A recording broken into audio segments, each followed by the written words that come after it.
What's going on, guys?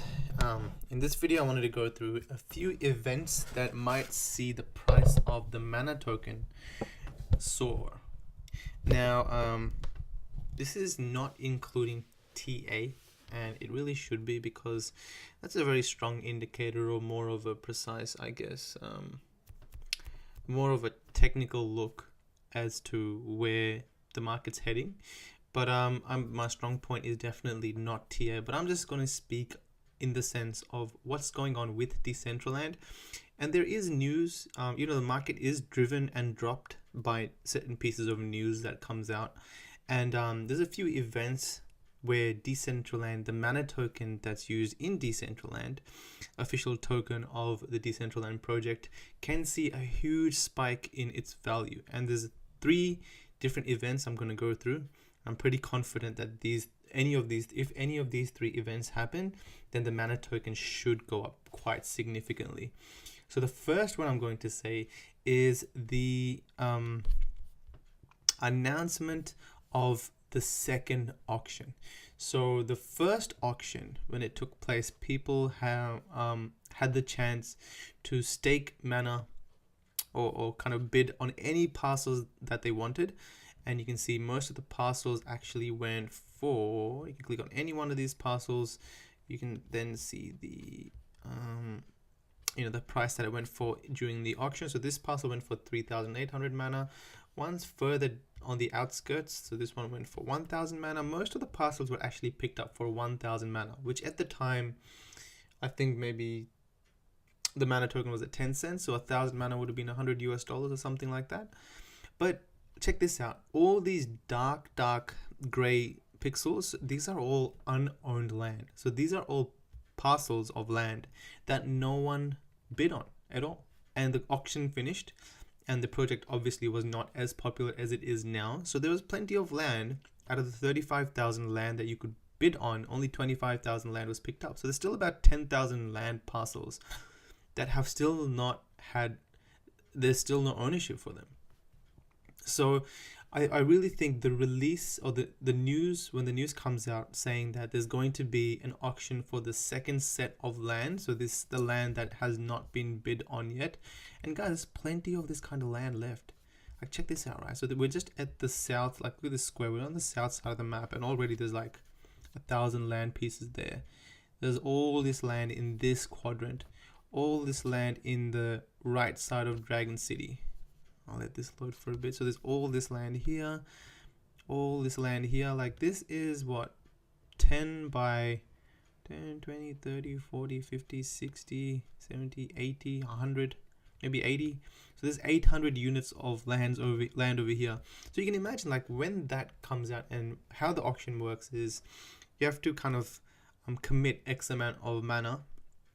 And then when the auction is up and running, then you can kind of bid against other people for that piece of land. So people will have to, they have no choice. If they want to participate in the auction, they have to hodl mana. One, they'll have to buy mana as much as they want to commit in the auction. For example, if they want to pick up like 5 pieces of land, they may have to buy like 50 or 60,000 mana and hold on to it till the auction. During the auction, so people will be, 1, buying a ton of mana, 2, committing a lot of that mana for the auction, and 3, bonus is that after the auction finishes, what normally happens, and this happened in the first auction, is that all the mana that was collected from other people that was dedicated and bid on for the auction, all that mana was burnt. So you can imagine, I think it was like 150 million mana was burnt back then. This time around, there's about 10,000 parcels. If each parcel goes for about 10,000 mana, it's about 100 million mana tokens that will be burnt. So it's just like, I'm pretty confident that should see mana go up quite significantly. And when that news comes out, and the duration of the auction, and obviously the mana burn, like that period of time, we can expect mana to go up. So that's why, one of the reasons why I have strongly invested in the mana token. Okay, number 2 is estates. Okay, now the ability to create and transfer estates has become available. For example, like if I own this estate, I could send it to someone and that person will get that whole estate, which is what, like, sometimes 10, sometimes 20 pieces of land. But the ability to list these estates for sale and purchase or sell these estates has still not been made available. Okay, that feature is not available yet. When that feature does go live, you can imagine that investors in Decentraland will have to purchase hundreds of thousands of mana to buy these estates. These estates are not going to be cheap, considering each land is about 15,000 mana at the bottom end. Like a parcel, say an estate of say 10 pieces of land is going to be over 150,000 mana. But estates are special, okay? They give you more build height. They're obviously much bigger, more appealing to investors. And those with deeper pockets will have to fork out more money to purchase these estates. So people will have to buy up a lot of mana from the order books to purchase these estates. And that mana, when spent, is going to go in the pockets of people that are already invested in Decentraland and are more likely to hold on to quite a significant portion of that mana. So I do feel because they'll have to purchase so much mana to buy up these estates, again, the demand is going to be there for mana, right? Because now mana token is needed. And this is another reason why I invest in mana, because people need mana to buy and sell this land. So it's used. It's got a bit of a utility at the moment. Okay, that's number 2. Number 3, which is going to be the last one, is the obvious event of Bitcoin recovering.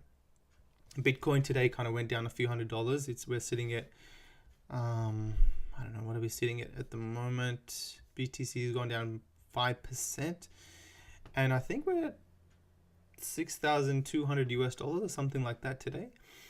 And one interesting thing, if you look at the performance of Decentraland, and I've just opened Ripple, pretty strong project out there. You can see that since November, so we're going to be comparing like November period. So this is November for Decentraland. We all know that November, December, Jan, there was a huge spike, and pretty much every coin went up quite significantly during that event.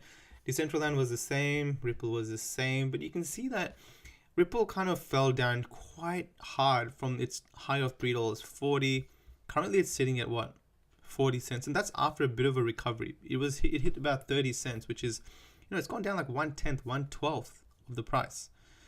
But Decentraland has actually, I think the top was about 15 cents, maybe even 30 cents. It's seen a spike of 30 cents, but currently it's sitting at 7 to 8 cents. So it's gone down like 5 times maybe, which isn't too bad. So when Bitcoin does recover, the obvious, like, when Bitcoin moves, it has a significant downturn or an uptrend, alts usually follow, but they follow in waves. Like there's a much higher percentage that alts either go up and down compared to Bitcoin. For example, if Bitcoin goes down 5%, you'll notice like all the altcoins kind of go down like 10 to 15%, right? So as Bitcoin increases and hopefully starts its proper recovery, mana will go up a lot more, in my opinion, just because it's kind of kept its stability, its price over the course of the last 8 to 9 months, where pretty much every coin's been hammered. You're going to see like this coin went from 25 cents to 10 cents down to 8 cents, kind of increased back to 15 cents. Now it's currently sitting at 6-7 cents. Yes, it has gone up, but compared to many coins that have minus 10x, like NEO has gone down to $16 all the way up from $200. Kind of Ethereum's gone down from $1,400. I think it's sitting at $200. So that's gone down 7x. A lot of the strong projects have gone down a lot more significantly than Decentraland. So I feel like when Decentraland does recover, and because of Bitcoin, it should go up quite a lot. Okay, so those are the 3 events, in my opinion, that are going to pump Decentraland. Hopefully it's going to solidify the foundations of Decentraland and attract a lot more new investors. So the second auction date has not been finalized yet. We don't know when that's going to be. So I do think it's going to be sometime maybe next year, because the current focus of the Decentraland project is to create content in the 3D world or the virtual world. So when the world does open at the end of the year or early next year, it has a lot of content there to explore and kind of market out there for new investors of Decentraland. But for now, I do have a lot of mana tokens, because if any of these three events happen, which I'm sure they're going to happen, for me it's just a game of patience at the moment. And yeah, just thought I'd share my thoughts on this. This thoughts kind of happened me just in the shower or sleeping just before bed. I'm thinking about Decentraland investments and all that kind of stuff, and all these thoughts come in my head, and I always feel good just posting it out and sharing my thoughts with everyone else, just for I like to see everyone's opinion on this stuff. So yeah, hope that helped you, and share this article. Make sure you guys follow my Twitter, DCL Blogger. I always tweet about my land deals. I make some profit here and there, and I trade to increase my cryptocurrency stack. So far, like, I've made a lot of mana, guys, like so much money just trading Decentraland land. Hopefully there's other crypto collectibles that give me the same opportunity, but I like sharing my thoughts about all this stuff. Anyway, cheers.